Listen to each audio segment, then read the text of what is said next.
الصيف ودرجة الحرارة العالية مشاكلها كتيرة جدا، من ضمنها الحشرات، لأن دايما في درجات الحرارة العالية الحشرات بتكتر بشكل كبير جدا، وبالتالي في بعض الحالات بتسبب حساسية، وبالتحديد للأطفال، لأن دايما الأطفال بيبقى جلدهم حساس وبيكونوا أكثر عرضة للإصابة بالحساسية من الحشرات. النهاردة هنتكلم عن الحساسية مع الدكتور مجدي بدران، عضو الجمعية المصرية للحساسية والمناعة. صباح الخير يا دكتور. صباح النور. صباح الخير. صباح الخير يا حبيبي. دايما الحساسيه كانت مرتبطه في الاذهان بانواع الاكل مش بالحشرات. هل في علاقه ما بين الحشرات والحساسيه؟ لا طبعا، هو كل موسم وليه ظروفه. بحيث احنا نقول دلوقتي هي الناس فاكره الحساسيه بتبقى اكتر في الشتاء.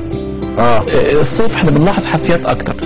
ليه؟ مع ارتفاع درجه الحراره زي ما الاخت اتفضلت، دلوقتي في حشرات بتنشط عندنا في البيوت كتيره جدا، النمل والصراصير والنحل في بعض الاماكن والدبابير، الحاجات دي كلها والبراغيث، الحاجات دي كلها ممكن تعمل حساسيات ومحدش ياخد باله. دي بتقرص بس يا دكتور؟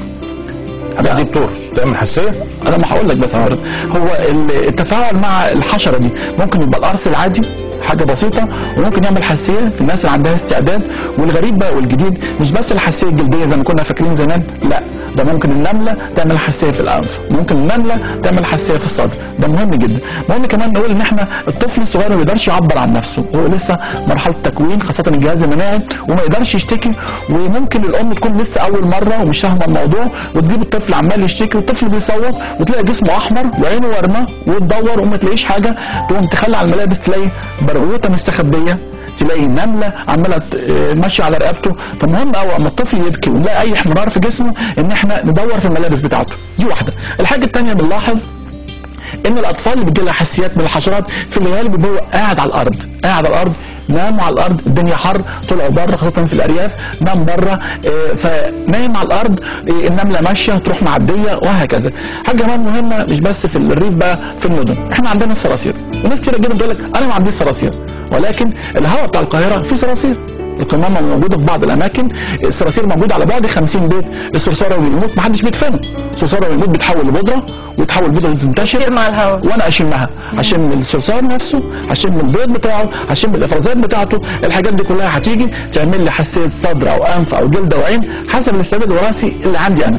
يبقى المهم ان احنا نعرف الناس ان ممكن تكون الحشرات ليها دور في الحساسيه خاصه في الصيف. طب حضرتك قلت ان في اجسام بتبقى اكثر عرضه للتعرض للحساسيه دي عن اجسام ثانيه، لان مش كل الناس على حسب الاستعداد الوراثي. انا بتولد وعندي استعداد بيكون عندي حساسيه لايه. بس طبعا انت حضرتك قلت اتفضلت ممكن القرص العاديه بتاعت النمله ممكن تعمل حاجه التهاب بسيط كده، احمرار بسيط، دي برضو وارده. ولكن برضو في انواع من النمل والحمد لله مش عندنا في مصر هنا. النمله المصريه عندنا ما بتقعد في البيت، عندنا النمله لما بتقعد بتروح بتقرص القرصه دي، وتروح بعدها عامله معاها سبراي. السبراي ده بتطلع ما يسمى حمض المنليك. حمض المنليك ده تروح عاملاها عليها كده على مكان العضه، فالواحد يحس بالالم. الحمض ده مهم جدا. مين دي اللي بتعمل كده؟ النمله هي اللي بتعمل كده؟ معاها كده ابره، وتروح عامله السبراي ده، نمله اصيله، وتروح حطها على مكان القرصه بتاعتها. ده اللي بيخليك تحس ان في نمله هنا او احمرار هنا والكلام ده. في نمل تاني الحمد لله مش عندنا، نمل تاني يقطع حته من اللحم بتاع الجلد، وبعد كده يروح عامل حقنه كبيره ويطلع ماده ثانيه تعمل ممكن تعمل بقى اغماء وصدمه والحاجات دي. الحمد لله ما عندناش في مصر. النمل اللي عندنا في مصر برضه نوع اليف يعني منزلي. طرق الوقايه يا دكتور بقى في حاله ان الواحد اصيب بحاجه من الحاجات دي سهله جدا. انت بيبقى في بعض الادويه الموضعيه البسيطه، لو ما فيش حته ثلجه، اي حاجه ساقعه، ميه ساقعه حطها على المكان ده بيقلل من الاحمرار الموجود او الالم الموجود. بس برضه يفضل الناس اللي عندها حساسيات ان يبقى عنده دواء للاعراض يعرض المضاد الحساسيه، وانه يكون في اتصال بالطبيب دايما، لان في ناس احنا قلنا ممكن تبقى حساسيه انف او صدر ممكن تيجي من النمله، فبرضه لازم يقول انا حصل لي كذا وانا حاسس. بس النمله هتجيب ازاي حساسيه في الصدر اقول لحضرتك هو النمل يطلع اما هيحمل لنا الحقن اللي قلنا عليها دي هيعمل لي الحساسيه الموضعيه البسيطه، القرصه دي. ولكن في بعض انواع من النمل ممكن تديني بروتينات في القرصه بتاعتها، ودي تعمل لي حساسيات انف او صدر. هي نادره صحيح وقليله، بس الاكثر طبعا الجلد في مصر. برضه هنقول ما دام دخلنا في الحشرات لازم نعترف. انا النهارده الفجر قلت اشوف موضوع الحشرات في امريكا ايه، وفوجئت ان 80% من بعض المدارس في امريكا بيبقى عندهم حشره القمل.